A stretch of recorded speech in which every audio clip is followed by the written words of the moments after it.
राधे राधे भक्तजन। भगवत गीता के 11वें अध्याय से श्लोक 54 में बताया जा रहा है, हे अर्जुन, केवल अन्य भक्ति द्वारा मुझे उस रूप में समझा जा सकता है जिस रूप में मैं तुम्हारे सक्षम खड़ा हूँ, और इसी प्रकार मेरा साक्षात दर्शन भी किया जा सकता है। केवल इसी विधि से तुम मेरे ज्ञान के रहस्य को पा सकते हो। अब इस श्लोक का विस्तार में अध्ययन हुआ है। कृष्ण को केवल अनन्य भक्ति योग द्वारा समझा जा सकता है। इस श्लोक में वे इसे स्पष्टतया कहते हैं कि जिससे ऐसे अनधिकारी टीकाकरण जो भगवत गीता को केवल कल्पना के द्वारा समझना चाहते हैं, यह जान सके कि वे समय का अपव्यय कर रहे हैं। कोई यह नहीं जान सकता कि वे किस प्रकार चतुर्भुज रूप में माता के गर्भ से उत्पन्न हुए और फिर तुरंत ही 2 भुजाओं वाले रूप में बदल गए। ये बातें न तो वेदों के अध्ययन से समझी जा सकती है, न दार्शनिक चिंतन द्वारा। अतः यहाँ पर स्पष्ट कहा गया है कि न कोई उन्हें देख सकता है और न इन बातों का रहस्य ही समझ सकता है, किंतु जो लोग वैदिक साहित्य के अनुभवी विद्यार्थी हैं, वे अनेक प्रकार से वैदिक ग्रंथों के माध्यम से उन्हें जान सकते हैं। इसके लिए अनेक विधि विधान हैं, और यदि कोई उन्हें सचमुच जानना चाहता है तो उसे परमाणविक ग्रंथों में उल्लेखित विधियों का पालन करना चाहिए। वह इन नियमों के अनुसार तपस्या कर सकता है। उदाहरण, कठिन तपस्या के हेतु वह कृष्ण जन्माष्टमी को कृष्ण का आविर्भाव दिवस है तथा मास की दोनों एकादशियों को उपवास कर सकता है। जहाँ तक दान का संबंध है, यह बात साफ है कि उन कृष्ण भक्तों को यह दान दिया जाए जो संसार भर में कृष्ण दर्शन को या कृष्ण भावनामृत को फैलाने में लगे हुए हैं। कृष्ण भावनामृत मानवता के लिए वरदान है।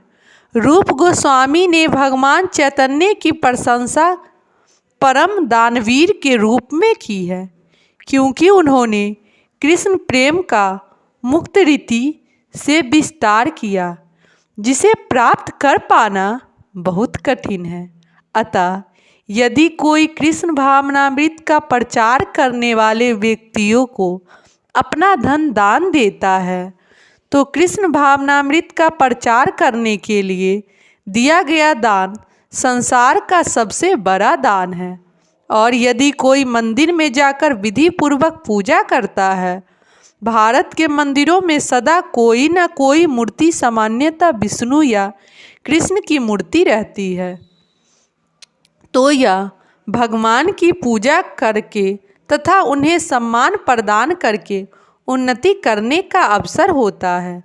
नौसिखियों के लिए भगवान की भक्ति करते हुए मंदिर पूजा अनिवार्य है, जिसकी पुष्टि श्वेतांबर उपनिषद में हुई है, जिसमें भगवान के लिए अविचल भक्ति भाव होता है और जिसका मार्गदर्शन गुरु करता है, जिसमें भी उसकी वैसी ही अविचलन श्रद्धा होती है। वह भगवान का दर्शन प्रकट रूप में कर सकता है। मानसिक चिंतन मनोधर्म द्वारा कृष्ण को नहीं समझा जा सकता। जो व्यक्ति परमाणविक गुरु के मार्गदर्शन प्राप्त नहीं करता, उसके लिए कृष्ण को समझने का शुभारंभ कर पाना भी कठिन है। यहाँ पर तू शब्द का प्रयोग विशेष रूप से यह सूचित करने के लिए हुआ है कि कोई अन्य विधि न तो बताई जा सकती है, न प्रयुक्त की जा सकती है, न ही कृष्ण को समझने में सफल हो सकती है। कृष्ण ने चतुर्भुज तथा द्विभुज साक्षात रूप अर्जुन को दिखाए गए, क्षणिक विश्व रूप से सर्वथा भिन्न है। नारायण का चतुर्भुज रूप तथा कृष्ण का द्विभुज रूप दोनों ही शाश्वत तथा दिव्य है, जबकि अर्जुन को दिखलाया गया विश्व रूप नश्वर है। दुर्गुसम शब्द का अर्थ है कि देख पाने में कठिन, जिससे पता चलता है कि इस विश्व रूप को किसी ने नहीं देखा था।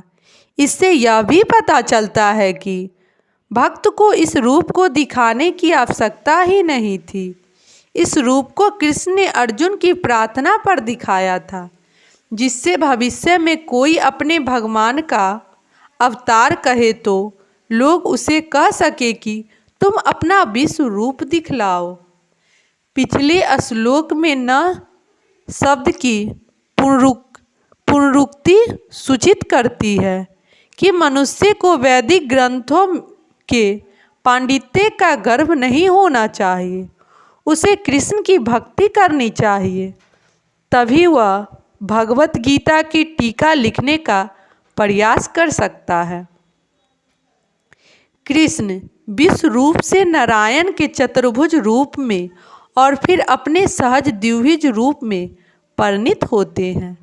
इससे यह सूचित होता है कि वैदिक साहित्य में उल्लेखित चतुर्भुज रूप तथा अन्य रूप कृष्ण के आदि द्विभुज रूप ही से उद्भूत है। वे समस्त उद्भवों के उद्गम हैं। कृष्ण इनसे भी भिन्न है। निर्वेश रूप की कल्पना का तो कुछ कहना ही नहीं। जहाँ तक कृष्ण के चतुर्भुज रूपों का संबंध है, यह स्पष्ट कहा गया है कि कृष्ण का स्वार्थिक निकट चतुर्भुजी रूप, जो महाविष्णु के नाम से विख्यात है और जो कार्यान्वय में शयन करते हैं तथा जिनके स्वान तथा प्रयास में अनेक ब्रह्मंडल निकलते एवं प्रवेश करते रहते हैं, भी भगवान का अंश है, जैसा कि ब्रह्म संहिता में कहा गया है। जिनके स्वान लेने से ही जिनमें अनंत ब्रह्मंडल प्रवेश करते हैं तथा पुनः बाहर निकल आते हैं, वे महाविष्णु कृष्ण के अंश रूप है। अतः मैं गोविंद या कृष्ण की पूजा करता हूँ, जो समस्त कारणों के कारण हैं। अतः मनुष्य को चाहिए कि कृष्ण के साकार रूप को भगवान मानकर पूजे, क्योंकि वह सच्चिदानंद स्वरूप है। वे विष्णु के समस्त रूपों के उद्गम हैं। वे समस्त अवतारों के उद्गम हैं और आदि महापुरुष हैं, जैसा कि भगवत गीता में से पुष्ट होता है। मैं कृष्ण को प्रणाम करता हूँ, जो सच्चिदानंद स्वरूप है। मैं उनको नमस्कार करता हूँ, क्योंकि उनको जान लेने का अर्थ है वेदों को जान लेना। अतः वे परम गुरु है। उसी प्रकरण में कहा गया है, गोपाल तामसी उपनिषद में, कृष्ण भगवान है। वह कृष्ण भगवान है और पूज्य हैं। कृष्ण एक है, किंतु वे अंत रूपों तथा अंश अवतारों के रूप में प्रकट होते हैं। ब्रह्म संहिता का कथन है, भगवान तो कृष्ण है, तो सच्चिदानंद स्वरूप है। उनका कोई आदि नहीं है, क्योंकि वे प्रत्येक वस्तु के आदि हैं। वे समस्त कारणों के कारण हैं। अन्यत्र भी कहा गया है,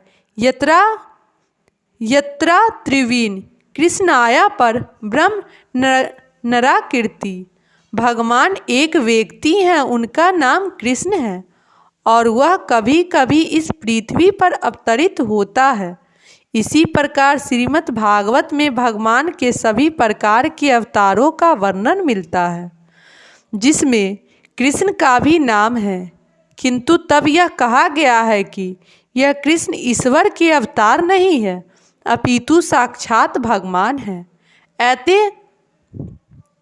इसी प्रकार भगवत गीता में भगवान कहते हैं, मता परमता नात्यता, भगवान कृष्ण के रूप से और कोई रूप श्रेष्ठ नहीं।